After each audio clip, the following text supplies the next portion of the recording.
ನಮಸ್ಕಾರ ಎಲ್ಲರಿಗೂ welcome back to my channel Sonu special. ಇವತ್ತು ಬೆಂಡೆಕಾಯಿನ ಉಪಯೋಗಿಸ್ಕೊಂಡು ಕುರ್ಕುರಿ ಬೆಂಡಿನ ಹೇಗೆ ಮಾಡೋದು ಅಂತೇಳಿ ತೋರಿಸ್ಕೊಡ್ತಾ ಇದ್ದೀನಿ. ಸಂಜೆ ಟೀ ಕಾಫಿ ಜೊತೆಗೆ ತುಂಬಾ ಚೆನ್ನಾಗಿರುತ್ತೆ, ಕ್ರಿಸ್ಪಿಯಾಗಿರುತ್ತೆ, ಟೇಸ್ಟಿಯಾಗಿರುತ್ತೆ. ಬನ್ನಿ ಹಾಗಾದರೆ ಈ ಕುರ್ಕುರಿ ಬೆಂಡೆನ ಹೇಗೆ ಮಾಡೋದು ಅಂತೇಳಿ ನೋಡ್ಕೊಳ್ಳೋಣ.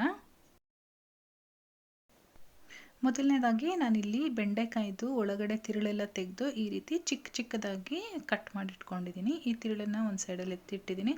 ಇದನ್ನು ನಾವು ಪಲ್ಯಕ್ಕೆ ಬೇಕಾದರೆ ಯೂಸ್ ಮಾಡ್ಕೊಳ್ಬೋದು. ಈ ತಿರುಳನ್ನು ಹಾಕಿದರೆ ಸಾಫ್ಟಾಗಿ ಬರುತ್ತೆ, ಕ್ರಿಸ್ಪಿಯಾಗಿ ಬರೋದಿಲ್ಲ, ಹಾಗಾಗಿ ನಾನು ಎತ್ತಿಟ್ಟಿದ್ದೀನಿ. ಇವಾಗ ಈ ಬೆಂಡೆಕಾಯಿಗೆ ನಾನು ಒಂದು ಅರ್ಧ ಟೇಬಲ್ ಸ್ಪೂನಷ್ಟು ಖಾರದ ಪುಡಿನ ಸೇರಿಸ್ಕೊಳ್ತಾ ಇದ್ದೀನಿ. ಅರ್ಧ ಟೀ ಸ್ಪೂನು ಜೀರಿಗೆ ಪೌಡರ್ನ ಸೇರಿಸ್ಕೊಳ್ತಾ ಇದ್ದೀನಿ.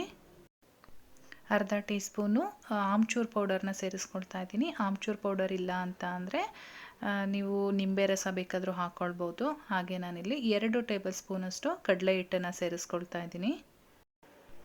ಹಾಗೆ ಕ್ರಿಸ್ಪಿಯಾಗಿ ಬರಲಿ ಅಂತ ಹೇಳ್ಬಿಟ್ಟು ಒಂದು ದೊಡ್ಡ ಸ್ಪೂನಲ್ಲಿ 1 ಸ್ಪೂನು ಅಕ್ಕಿ ಹಿಟ್ಟನ್ನು ಸೇರಿಸ್ಕೊಳ್ತಾ ಇದ್ದೀನಿ. ಲಾಸ್ಟಲ್ಲಿ ರುಚಿಗೆ ತಕ್ಕಷ್ಟು ಉಪ್ಪನ್ನು ಕೂಡ ಹಾಕ್ಕೊಳ್ತಾ ಇದ್ದೀನಿ.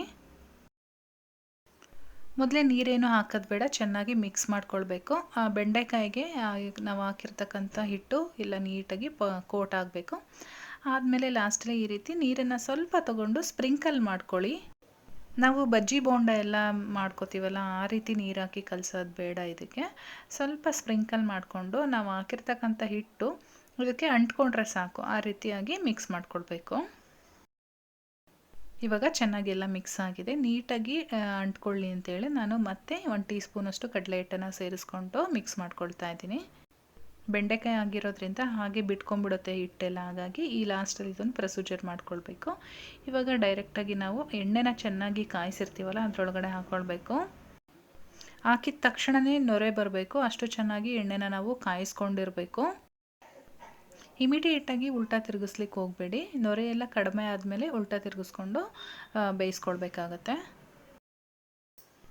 ಒಂದು 2 ನಿಮಿಷದೊಳಗಡೆ ಎಲ್ಲ ಚೆನ್ನಾಗಿ ಬೇಯ್ತು. ಈಗ ನೋಡ್ತಾ ಇರ್ಬೋದು ಹಿಟ್ಟು ಕೂಡ ಚೆನ್ನಾಗಿ ಇಟ್ಕೊಂಡಿದೆ. ಇವಾಗ ನಾವು ಉಲ್ಟಾ ತಿರುಗಿಸ್ಕೊಂಡು ಬೇಯಿಸ್ಕೊಳ್ಬೋದು. ಇದು ನಮಗೆ ಕ್ರಿಸ್ಪಿಯಾಗಿ ಬರಬೇಕು, ಅಲ್ಲಿವರೆಗೂ ನಾವು ಎಣ್ಣೆಯಲ್ಲಿ ಡೀಪ್ ಫ್ರೈ ಮಾಡ್ಕೊಳ್ಬೇಕಾಗತ್ತೆ. ನಿಮಗೆ ಗೊತ್ತಾಗ್ತಾ ಇಲ್ಲ ಅಂದರೆ ಕಲರ್ ಕೂಡ ಚೇಂಜ್ ಆಗಿರುತ್ತೆ.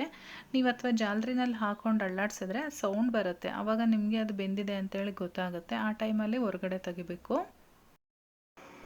ನಾನಿಲ್ಲಿ ಒಂದು 2 ನಿಮಿಷ ಐ ಫ್ಲೇಮಲ್ಲಿ ಇಟ್ಕೊಂಡು ಬೇಯಿಸ್ಕೊಂಡು ಆದಮೇಲೆ ನೋಡಿ ಈ ರೀತಿ ಚೆನ್ನಾಗಿ ಬೆಂದಿದೆ. ಇದು ಕಲರ್ ಕೂಡ ಚೇಂಜ್ ಆಗಿದೆ, ನಮಗೆ ಗೊತ್ತಾಗುತ್ತೆ ಅದು ಕಲರ್ ಚೇಂಜ್ ಆದಮೇಲೆ.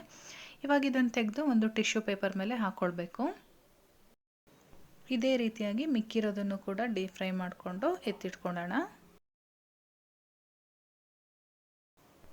ನೋಡಿ ಎಷ್ಟು ಕ್ರಿಸ್ಪಿಯಾಗಿ ಬಂದಿದೆ ಅಂತೇಳಿ. ನಾನು ಕಟ್ ಮಾಡ್ತಾ ಇದ್ದೀನಿ, ಅದರಲ್ಲೇ ಗೊತ್ತಾಗುತ್ತೆ ಎಷ್ಟು ಕ್ರಿಸ್ಪಿನೆಸ್ ಇದೆ ಅಂತ ಹೇಳಿ. ತುಂಬಾ ಟೇಸ್ಟಿಯಾಗಿರುತ್ತೆ. ಸಂಜೆ ಟೀ ಕಾಫಿ ಜೊತೆಗಂತೂ ತುಂಬಾ ಚೆನ್ನಾಗಿರುತ್ತೆ.